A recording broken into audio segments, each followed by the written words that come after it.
Hey guys, coming at you today with the long-awaited keto cinnamon roll. So let's get started.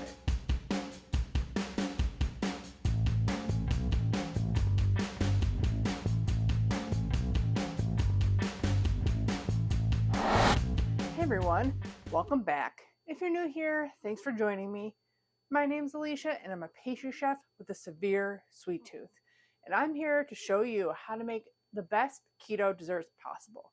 So if you enjoy these recipes, please consider hitting the subscribe button down there, giving the video a thumbs up, leaving me a comment, and sharing with all your friends and family. It all helps my channel grow and to bring you new keto desserts almost every Saturday. Today, the keto cinnamon roll. And not just a regular keto cinnamon roll that you think of when you hear that. No fathead dough, no just a bunch of ingredients thrown together to try and give you a texture of a cinnamon roll. I actually figured out how to put yeast into a keto dough, make it rise, and get a super soft and fluffy cinnamon roll recipe. Now I'm warning you ahead of time, this video is going to be pretty lengthy because I did over 10 batches of the cinnamon roll. There are so many factors with baking.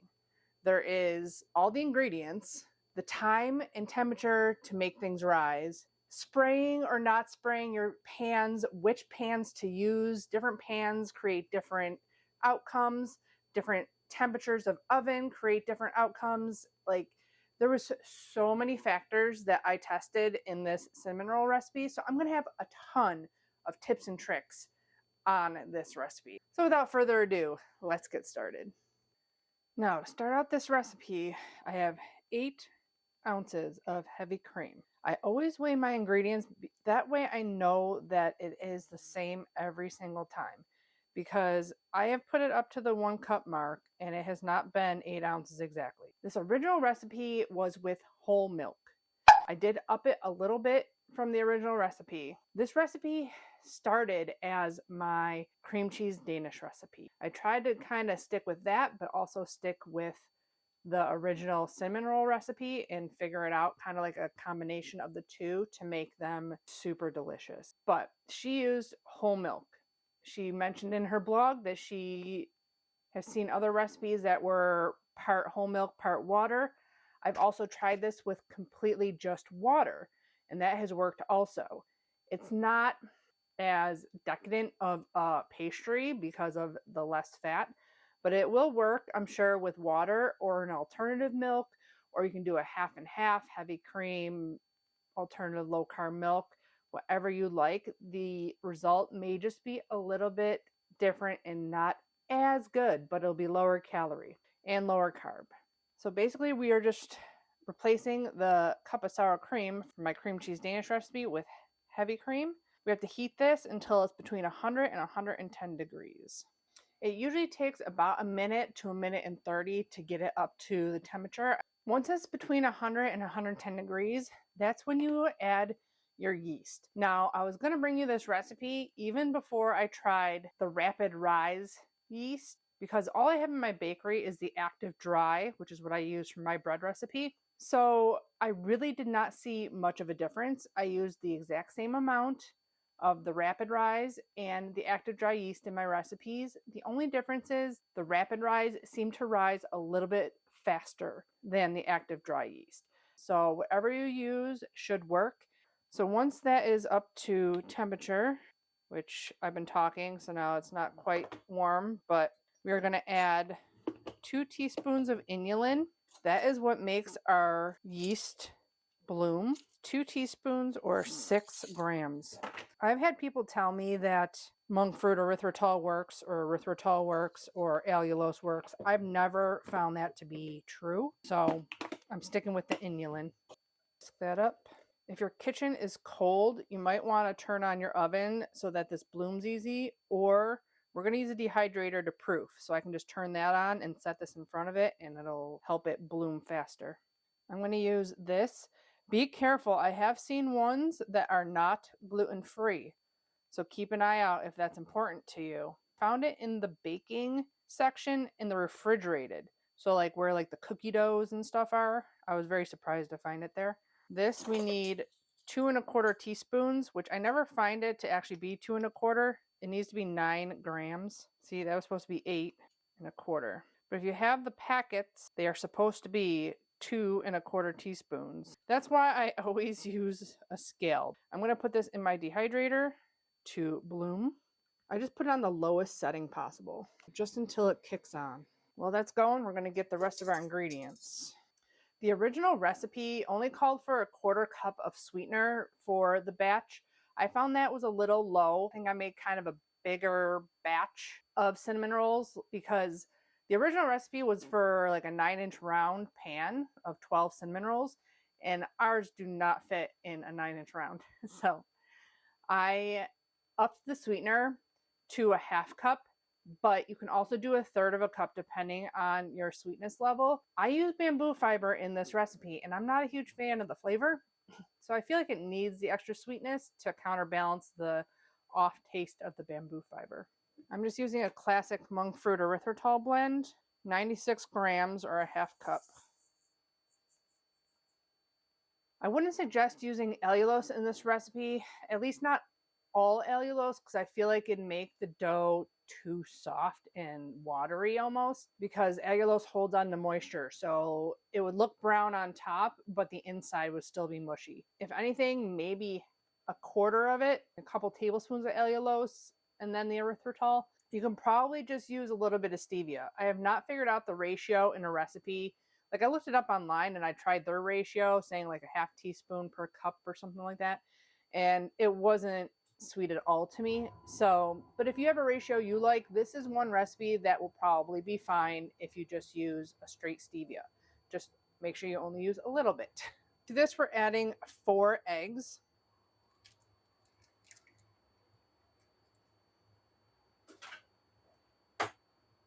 I did try with less eggs. Believe me, people are saying I use too many eggs in my recipe, in keto recipes. I'm like, it's because you need them. It was dry without the 4 eggs. We're going to whip this until the sweetener is no longer grainy. We do not need volume on the eggs.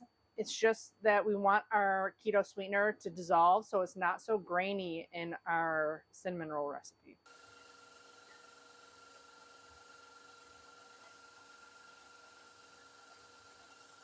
You're going to want to stop and scrape down a little bit, but I think this is pretty much good. Kind of feel it. There's not like a ton of graininess. Maybe give it another second, but it's not too bad.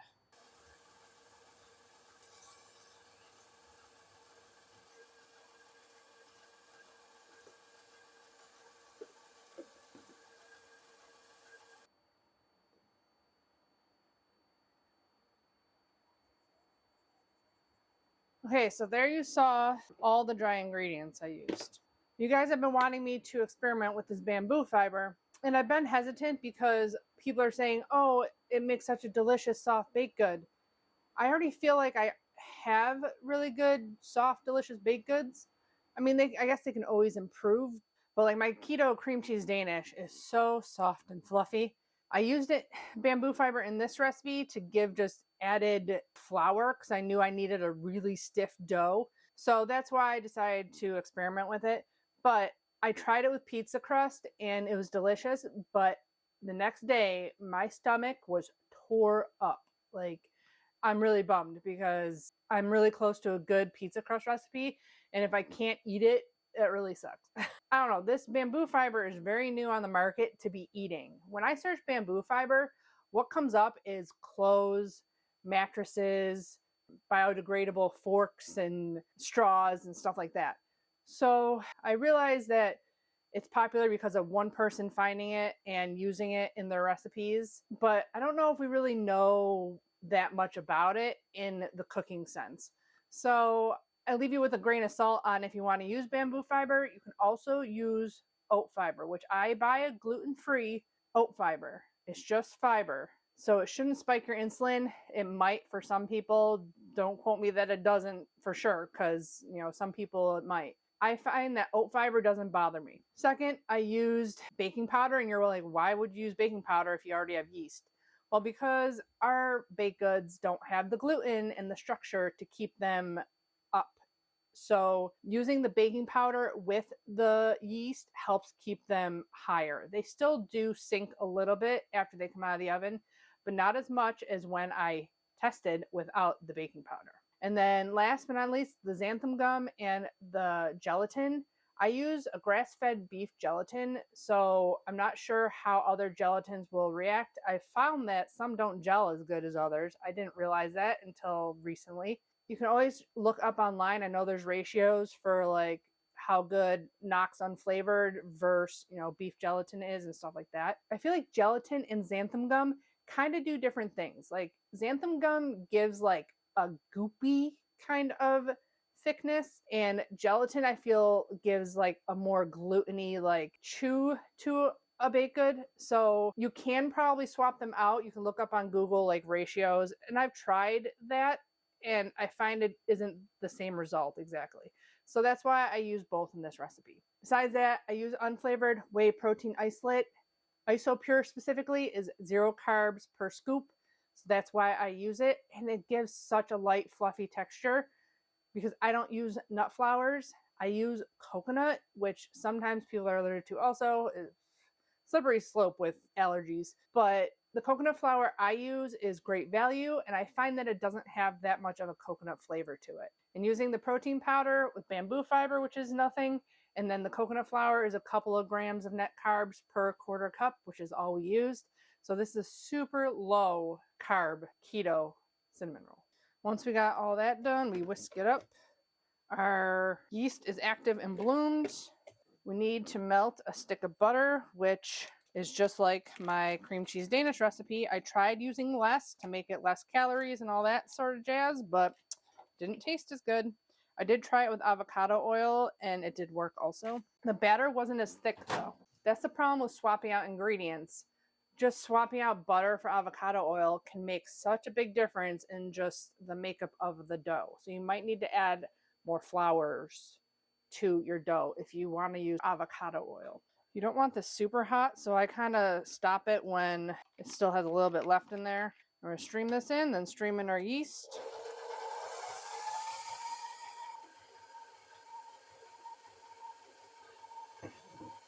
Give it a scrape down. I also just tried doing this by hand when I didn't put any sweetener in it because I thought I wouldn't need to dissolve the sweetener. But you need the mixing action when you add the dry ingredients because you need to really whip it together. I've also found in recent findings that the more you whip xanthan gum, usually the thicker it gets. I think because you're breaking up the molecules more when you whip it with a whisk instead of like just by hand. And you end up getting more gloopy, stiff power out of it. Add your whisk dry ingredients. Add them all in at once. And whisk until it's super thick. Thick and dough-like.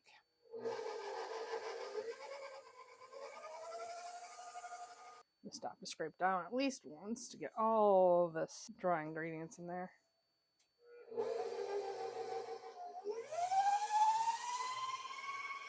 Now it's thick and dough-like. We're gonna let this sit while we get our filling and everything else set up to roll this out. You can try a dough hook on here, but I don't think you'll get the same results because you really need that whisking to get the xanthan gum activated. Okay, so for the filling recipe, I just went off her recipe, except for I have found that you cannot just spread butter and then spread a keto cinnamon sugar mixture on the dough. It just doesn't work for some reason. I have been experimenting with cinnamon rolls for a really long time. Like probably since I first started keto, I have dabbled with cinnamon rolls. So 3 years now. But I don't remember exactly what happened, but I remember that it did not work for a keto cinnamon roll. I make a spread with it and it works perfectly. For this, we need soft butter, which is not soft right now. I'm going to mix it all together and then pop it in the microwave for just a couple of seconds because you want it nice and spreadable. I'll probably wait to microwave it until we need it. So 3 tablespoons of butter, which is 42 grams, 1 tablespoon of cinnamon, teaspoon of vanilla extract, which I always forget, but it tasted good either way. A little bit more than a teaspoon. I always use salted butter, which is why there's no salt in this recipe. And last but not least, 1/3 of a cup or 62 grams of a golden sweetener. I have used Swerve and it has worked also. We're just going to get that as mixed as we can. Before I forget, I'm going to pull out some cream cheese just for later. We need 4 ounces for this recipe for the frosting. Clean up our station, ready to roll. Now, like I said, we are proofing this, so that's why I have not preheated my oven. There's a couple caveats here. You can just bake them straight away. They are delicious. I have done it. They do sink quite a bit, and they don't maybe get as puffy, but they're still really good. Second, if you don't have a dehydrator, which I have found that our keto baked goods need a little bit higher of a temperature to proof. We found this out with my bread recipe. I'll link that up there for you. The original bread recipe. I had COVID during that video, so I didn't really explain myself very well on how I proofed my bread in my regular kitchen upstairs, because at that time I didn't know a dehydrator would work. What I did, if you don't have a dehydrator, you have your stovetop here, you have the back of your stovetop, and hot air blows out of that when you are heating your oven. So if you don't have a dehydrator, you can set your cinnamon rolls right in front of that hot air that's blowing. Make sure you're rotating and make sure you're not cooking it, because you can get too close to it and it'll be too hot. It's kind of a balancing act. If you're preheating your oven to 375, you're using the rapid rise yeast. It shouldn't take more than an hour for your cinnamon rolls to proof, but just keep an eye on them. Every 10 minutes or so, check them, make sure they're not too hot on the one side, rotate them around so that they're getting proofed evenly. Because if you just leave it in one spot, the hot air directed right at those front ones, they're going to get a lot bigger. Even in my dehydrator, I turn them halfway through the proofing process because they will proof where the air is hotter. If you have a dehydrator, the best temperature to proof them at is 105. So if you have a dehydrator of some kind, even like Ninja Foodies and stuff, they have dehydrator settings. If your 9x13 will fit in there, you can set them to 105. Proofing settings usually don't go that high. So that's why I don't use a proofer. That's why I never bought a proofer. So that's the lowdown on the proofing of this cinnamon roll recipe. Let's get to rolling. Now, I have parchment paper here. I have full sheets for like a restaurant kitchen. So I cut this in half. So I have 12 by 16. That's the size. You want to do about 14 by 10 rectangle. There's a couple different ways you can do this. Like I said, I don't really like the taste of bamboo fiber. So I don't like doing the flour method. I did try flouring with the unflavored whey protein. It dried it out a little bit, so I don't like doing that either. My preferred method is the oil method, which it's still sticky and messy, but it's what I like to do. Make sure your thing is completely covered with oil because it will stick. I mean, it's not the end of the world. You can get it to unstick with I use a bench scraper, which is a really great tool to have, which you oil that. Oil everything you use if that's your method, or flour everything that you use if that's going to be your method. Okay, so here's our dough. It is pretty stiff, but it will still stick to your hands if you're not oiled up. Try to put it in like 2 sections so that it's more like rectangular. If you start out with a more rectangular shape, it's easier than if you start out with a ball. All your dough. Now also, this is the stiffest this dough has ever been for me, using the exact same measurements. So when you're doing this stuff, you got extra here, try to get it like evened out so that it will roll nice and evenly. I actually saw this method with a person making croissants and making the butter block. She literally squared it up, added it 2 other places, and got it a nice rectangle where she wanted it. So if you're doing the oil method, you can spray a little bit. You can also use another piece of parchment on top. Go out to each corner. The hardest part about this dough is it's hard to get an even thickness. See where we're at? 14 there, 9 there.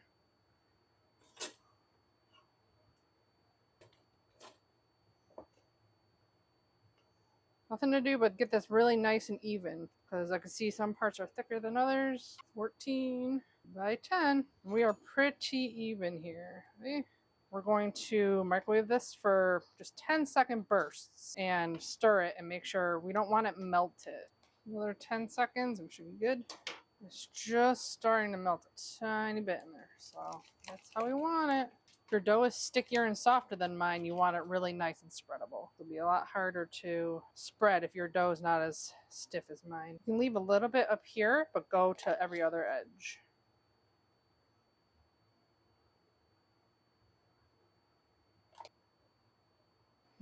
Looks perfect. Oh, I have done this with pumpkin spice too. It works. I have not tried doing pumpkin puree in it yet. Now, if your dough is really sticky, it might still stick to the parchment a little bit, but I'll roll that first part up, get it nice and tight. So if it does stick, I just go like this and scrape it as you need to. But now I usually do it off the parchment like that, and then I put it back on the seam, and then I use my parchment to line a 9x13. It doesn't have to be precise. You just want it across the bottom, and if you want it on some sides, you can. You don't have to though. It mostly sticks to the bottom. Spray the sides. And then for this part, which I am so bad at, I've literally had to scrap some because I can't sell them because they look too small. We're trying to do 12. Now, if I had dental floss, unflavored, or some fishing line or something like that, that is what I would use to cut this. That will work the best. But I've done it with a knife and I've done it with the bench scraper, and both have worked. They're just not as pretty before they're proofed and baked, but they turn out the same. So it's 14, so we got to go at 7 is half. And then 7.5 is 3.5. Whatever you use, you want to kind of wipe off in between. I'm going to oil it a little bit more to 3.5. And then into thirds. You want about an inch or a little bit more than an inch. And you're going to place them in the pan 3 by 4. See, the ones in the center are still a little bit bigger around. That's why trying to get the dough real even is hard. See, I made that one bigger than that one. Yeah. Do that one in half now. 3.5. And make the edge one bigger. Make sure you oil or flour, whatever one you're choosing. I'm impatient. It really does help though.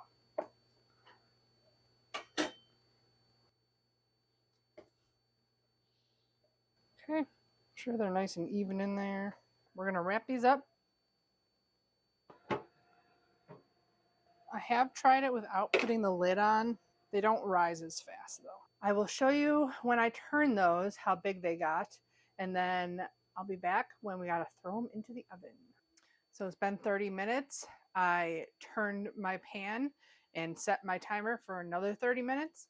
At this point is when you want to start preheating your oven to 375. What you're looking for with these cinnamon rolls is at least double in size. This could take anywhere from 45 minutes to an hour and a half, depending on tons of different factors, the yeast, the temperature in your house, the humidity, all that sort of stuff, all is a factor in how fast they proof. Just keep an eye on them. You don't want them to get super insanely huge because that means you overproof them and they'll probably just fall after you bake them.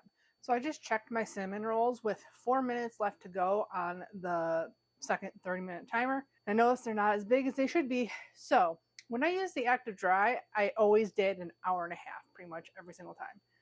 This rapid rise, it has been a hit or miss. I did pizza dough and it was like overproofed within an hour. So just keep an eye on it.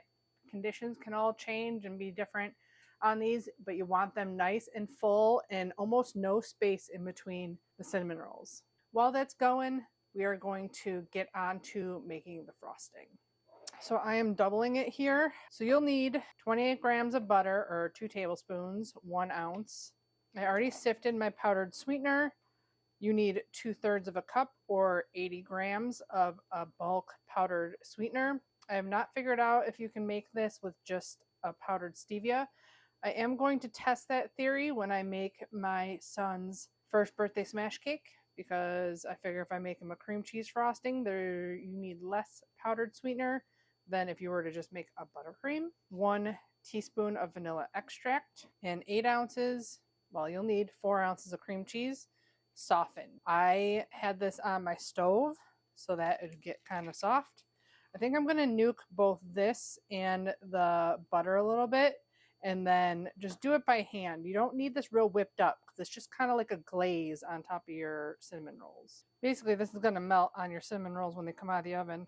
I've actually never done that because every time I take them out, I don't want to waste frosting if they weren't good, so I really didn't frost any of them straight out of the oven.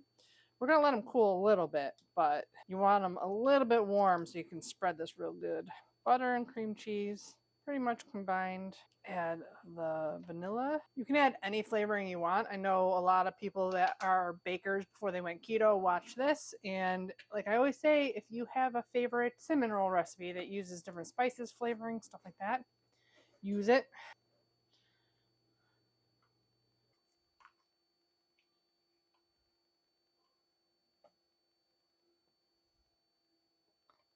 Once this is all well mixed, you just set it aside and wait for cinnamon rolls to be done. Looks good. Glaze done. I'll be back to show you how big the cinnamon rolls should be before they get thrown in the oven.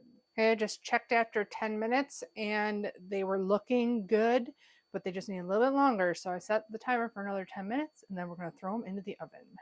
They look good to me. You don't want the heat too high because it will leak all the butter out. We have a little bit of butter leakage, but not too much. They're going in the oven, 375. We're going to set it for 10 minutes, turn it, 10 minutes.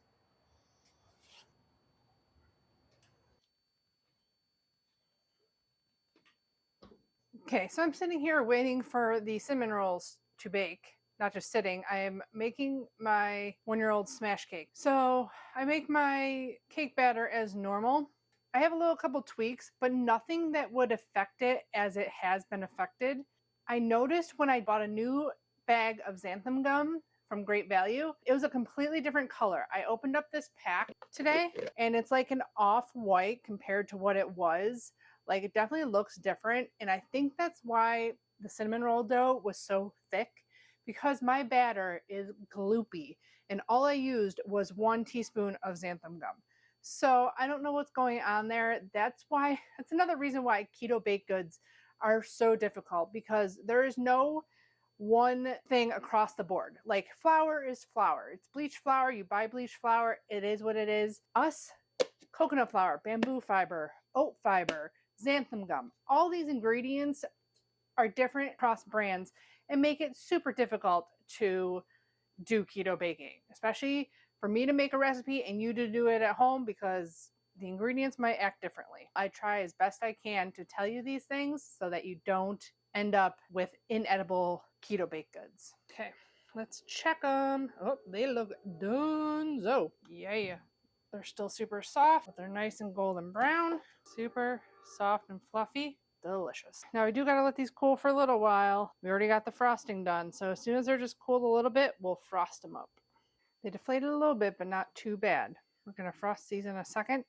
Now, what I did with all my testing, because I had so many cinnamon rolls that I sent them to work with my husband, but what I did was I made up a batch of frosting, but I put it in a container. And I sent him with all the cinnamon rolls baked into a Ziploc bag. And what he did in the morning was he just put a scoop of frosting on top his cinnamon roll and nuked it for like 20 to 30 seconds. And it worked out perfectly. He ate them for like 2 weeks straight. So let's get to frosting these guys. They look so good. They're just a little bit warm on top. I divided my frosting into 2. So this is all going to go on here.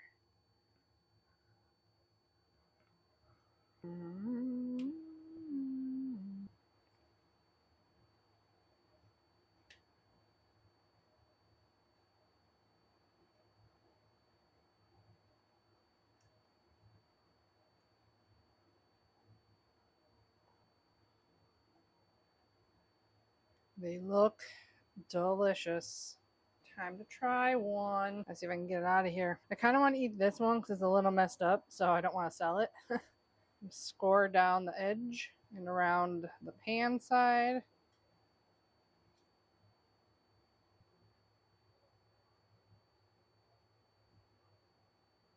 sure you loosen all the edges. It's a little wonky because he was kind of bigger in the middle, I think. It's gonna be delicious. Let's try this guy. He looks so good. Can we unravel him? Oh yeah. No, the inside's the best part. Super soft and fluffy.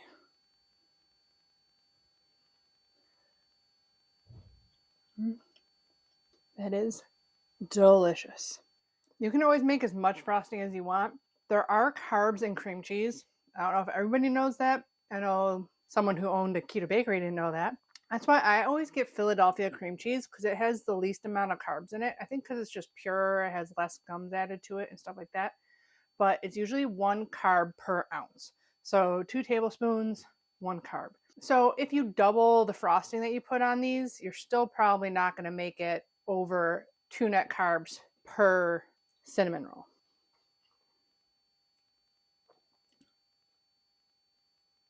Super fluffy inside.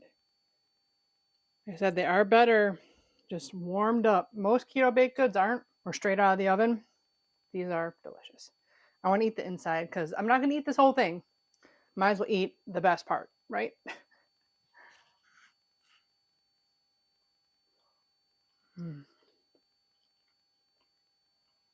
Brown sugar gets all caramely in there and crispy. It is so good. So let me know in the comments below if you try this and enjoy it, and what other are your favorite breakfast baked goods. Now that I have this recipe, my head is swimming with possibilities of what I can make with this. Don't forget to check out my Amazon links and the blog link to the full recipe in the description box below. Please give the video a thumbs up if you enjoyed it. Subscribe if you haven't already. Thanks for those who have already subscribed.